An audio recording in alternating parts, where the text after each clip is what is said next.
공부하고 싶어서 앉아있는 시간에 공부를 하지 않는 것이 우리는 너무나 괴로운 거야. 그래서 그 시간을 우리는 극복하고 싶어요. 그렇죠. 그래서 우리는 그것을 극복하기 위해서 타이머를 놓고 공부를 하기도 하고 여러 가지 방법들을 사용하는데, 그래서 우리가 그 시간을 잘 활용할 수 있는 방법, 시간의 주인이 되는 법, 이 시간에 알아보도록 하겠습니다. 네, 첫 번째 비법 공개합니다. 빠밤. 네. 시간 관리라는 첫 번째 비법은 큰 계획에서부터 작은 계획을 세우는 거예요. 큰 목표에서 작은 목표를 세우는 거죠. 큰 목표라고 하는 것, 시간에서 가장 큰 목표 뭐가 있을까요? 인생, 네, 노년. 네, 성숙한 학생이에요. 네. 우리의 삶 전반적인 그림을 그려보는 버킷리스트라고 하는 것이 있어요. 여러분도 해봤었죠. 버킷리스트라고 하는 것은 사람이 죽기 전에 내가 경험했으면 좋겠는 것들을 목록으로 작성해 보는 거예요. 버킷리스트를 작성하는 원칙에는 몇 가지가 있는데, 나는 어떠한 것을 좋아하는가? 나는 어떤 것을 경험하고 싶은가? 그리고 나는 어떠한 사람이 되고 싶은가? 라고 하는 생각을 하는 거예요. 저는 사람을 좋아해요. 그 다음에 무대 서는 거 좋아해요. 그리고 사람들은 집중받는 거 좋아해요. 그 다음에 저는 누군가가 저 때문에 행복해진다라고 하는 것을 느끼게 되면 저는 행복감을 느끼는 사람이에요. 그죠? 그러면 뭐니? 아, 나는 이러한 삶의 모습을 그리는구나 라고 하면 그 다음 구체적인 방향성을 그리는 진로 탐색이 어렵지 않아요. 저는 교사가 되고 싶어요. 왜냐하면 사람을 좋아하고 누군가에게 영향력을 주는 사람이 되고 싶으니까. 그런데 수학을 잘해요, 제가. 그렇게 되면 제가 원하는 것과 제가 잘하는 것이 합쳐져서 무슨 교사를 하면 제일 좋을까요? 네, 수학교사라면 제일 좋게 돼요. 그러면 수학교사가 되기 위해서 저는 어떠한 과를 가는 게 좋을까요? 네, 수학과나 수학교육과를 가면 좋겠죠. 그래서 저는 구체적인 삶의 방향성을 정하게 되니까 그 다음에 직업을 선택하는 거, 그 다음에 진학을 선택하는 것이 그렇게 어렵지 않게 된다라고 하는 거죠. 그래서 첫 번째인 큰 계획에서 작은 계획을 선택한다라고 하는 것이 그런 의미에서 중요하다는 의미가 되겠죠. 실제로 제 버킷리스트를 보여드릴게요. 올해 제가 여러 가지 강의를 하면서 다시 버킷리스트를 작성하게 되었어요. 그랬더니 외부에서 이제 제가 강의를 하면서 덕소고등학교에서 이제 슈퍼스타즈라고 하는 프로그램이 너무 잘 됐어요. 그래서 외부에 나가서 제가 강의를 하는데 어떠한 목표를 써야지 내가 강의를 잘했다라고 하는 평가를 받을 수 있는 목표일까라고 생각해 봤더니 제가 나온 학교에 가서 강의를 하는 것이 되게 좋은 목표가 되겠다는 생각이 드는 거죠. 야, 승렬아, 너 이런 강의 한다며 우리 학교에서 와서 해봐. 그래서 저는 올해 제가 나온 동북고등학교라고 하는 곳과 제가 내년에 제가 나온 홍익대학교라고 하는 곳에서 강의를 하고 싶다라고 하는 계획을 세워요. 근데 엄청 놀라운 일은 제가 올해 두 곳에 전부 다 가서 강의를 하게 돼요. 이런 식으로 우리는 큰 계획을 잡아봅니다. 그리고 이제 큰 계획에 맞춰서 아까 전에 제가 교사와 수학교육과라고 하는 어떤 진로와 진학에 대한 계획을 세웠던 것처럼 우리는 구체적으로 계획을 세우고 그것을 향해서 나아가게 돼요. 버킷리스트라고 하는 것을 작성할 때 우리가 구체적인 계획을 글로 써보는 것이 상당히 중요하다는 이야기를 했었죠. 진로와 진학에서도 마찬가지예요.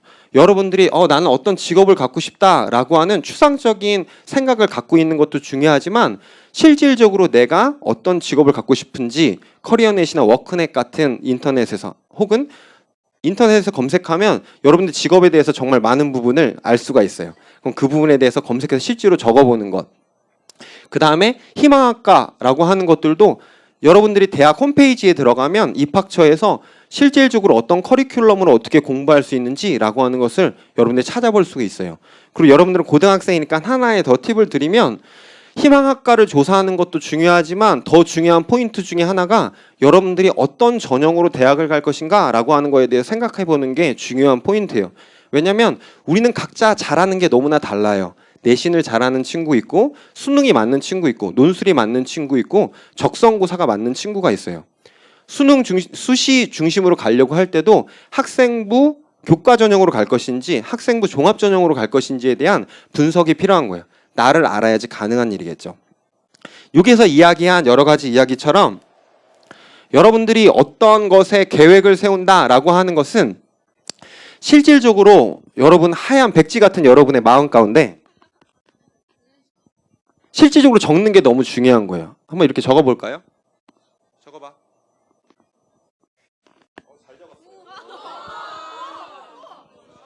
언제 이렇게 적었어?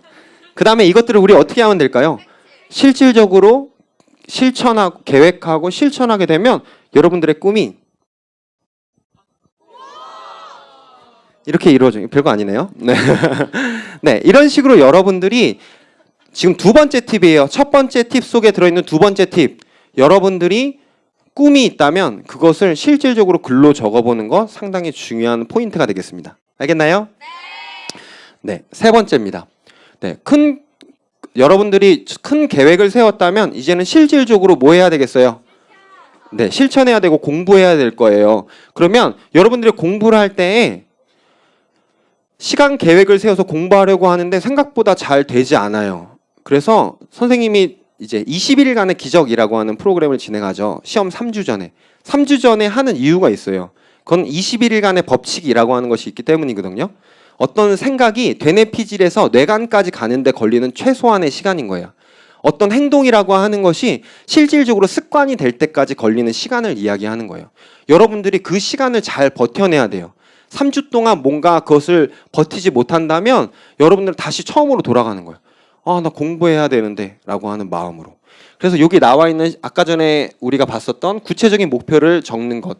그 다음에 뭐 3주 전에는 수학 영어 중심으로 공부를 하다가 시험 일주일 전까지 마무리를 하고 시험 일주 전에는 실질적으로 암기 과목에 들어가는 것. 여러 가지 법칙들이 있어요. 근데 오늘은 네, 친구들 쓴 거 한번 볼까요? 정말 잘했죠. 네. 네, 와, 정말 잘했어요. 우리도 할 수 있어요. 네. 오늘 이야기하고 싶은 시간 관리에 이제 선생님이 가장 포인트로 맞추고 싶은 것은 주간 계획표 작성이라고 하는 부분이에요. 여러분들이 큰 계획, 나 꿈 이런 것도 있지만 실질적으로 공부할 때 학습 플래너를 어떻게 쓸 것인가라고 하는 거에 대한 팁을 여러분한테 드리고 싶은 거죠. 네, 잘 쓴 친구들 거 볼까요? 와, 네. 정말 한 걸까요? 라고 하는 의심이 들 정도로 너무 잘했죠. 네, 네, 네, 치킨이 먹고 싶었어요. 네, 이 친구의 놀라운 점은 하루의 학습 시간이 평균 6시간이 넘어요. 네, 잠깐 자신감이 떨어지나요? 네, 그러면 여러분들 자신감 올릴 수 있을 만한 시간 관리장 보여드릴게요. 기분이 좋아졌어요. 정말 다행이에요. 네. 네, 우리가 기분이 좋아진 이유는 뭐냐면 수학 계획해서 수요일에 134페이지에서 159페이지, 목요일 134페이지에서 159페이지, 금요일 수학 134페이지에서 159페이지. 네, 우리의 모습인 것 같죠? 네, 우리는 이걸 보면서 못 쓴 시간 관리 짱이다 라고 하면서 비웃어요. 너 진짜 공부 안 하는구나 라고 하지만 선생님이 드리고 싶은 세 번째 팁, 시간관리장이라고 하는 것을 여러분들이 작성할 때 가장 중요한 것은 내가 얼마나 공부하지 않느냐라고 하는 것을 알게 되는 것이 너무나 중요한 거예요. 보통 친구들은 여기서 포기해요. 선생님, 저 시간관리랑 저랑 안 맞는 것 같아요. 저 이거 쓸 시간이 있으면 저 그냥 그 시간에 공부할래요. 선생님, 저한테 이런 거 강요하지 마세요라고 이야기를 해. 왜? 견디기가 힘든 거예요. 내가 이렇게 공부를 하지 않는구나 라고 하는 것을 보는 것이. 질문 많이 하라고 하죠. 질문하라고 하는 이유가 뭐예요? 내가 모르는 것에 대해서 오픈하는 거예요. 수학 문제 풀 때 답 맞히라고 하죠. 채점 꼭 중요하다고 얘기하고 오답 중요하다고 하죠. 그 이유가 뭐예요? 내가 모르는 것을 찾아내는 거예요. 무슨 말인지 알겠죠? 다이어트에서 제일 중요한 거 뭐예요? 내가 얼마나 먹는지를 아는 거예요. 내가 얼마나 운동 안 하는지를 아는 거예요. 이거 되게 중요한 건데 안 알려주려고 그랬는데 알려줘야 되겠다. 멋진 남자 발견하는 방법 뭔지 아세요? 구별법. 멋진 남자 구별법. 네, 잘생겨야 되죠, 물론. 네, 돈도 많으면 좋아요. 네, 그렇지만 멋진 남자 구별법은 자기의 잘못에 대해서 인정할 수 있는 남자예요. 정말 쉽지 않아요. 여보세요? 너나 잘하라고? 네. 정말 어려워요. 제가 생각했을 때 제일 어려운 것 같아요. 근데 그게 된다면 남자들 성공할 수 있습니다. 근데 공부할 때도 마찬가지예요. 공부할 때도 내가 얼마나 안 하는지를 인정한다라고 하는 것은 정말 쉬운 일이 아닌데, 여러분들이 시간의 주인이 되는 가장 중요한 키워드 중에 하나는 내가 얼마나 공부를 안 하는지, 시간 관리를 얼마나 못 하는지에 대한 체크가 상당히 중요한 포인트입니다. 이 친구 정말 열정이 넘치는 친구예요. 고등학생인데 중학교 영어 단어를 외울 정도면 이 친구는 정말 공부를 열심히 하는 친구예요. 그리고 하루에 공부한 것이 8개가 돼요. 정말 대단하죠. 근데 이 친구가 계획을 세운 거에서는 약간의 문제가 있어요. 어떤 것이냐면 중학 단어, 수학 숙제, 영어 단어, 동사 수행, 동사는 동아시아사겠죠. 이렇게 되면 우리에게는 아까 전에 어떤 능력이 있다고 그랬어요? 수학 문제 3문제만 있으면 2시간을 버틸 수 있어요. 자, 수학 공부해야지. 동그라미. 이렇게 될 수가 있다는 거죠. 그럼 여기서 중요한 포인트는 뭐가 될까요? 그치, 구체적인 범위가 필요하다는 거죠. 그래서 글씨는 잘 못 썼지만, 네, 이 친구가 보면은 저기 뭐야, 기고라고 썼죠? 기출 고득점 뭐 이런 건가 봐요. 1, 2, 3, 4, 5 어떻게 되겠어요? 구체적인 범위를 쓰게 되니까 내가 어떻게 공부했는지 포인트를 볼 수 있겠죠. 그래서 정리해서 이야기한다면 3가지 포인트가 있어요. 계획을 세울 때는 분량 중심의 계획 상당히 중요합니다. 그 다음에 학습 진행 상황에 대해서 반드시 체크해야 돼요.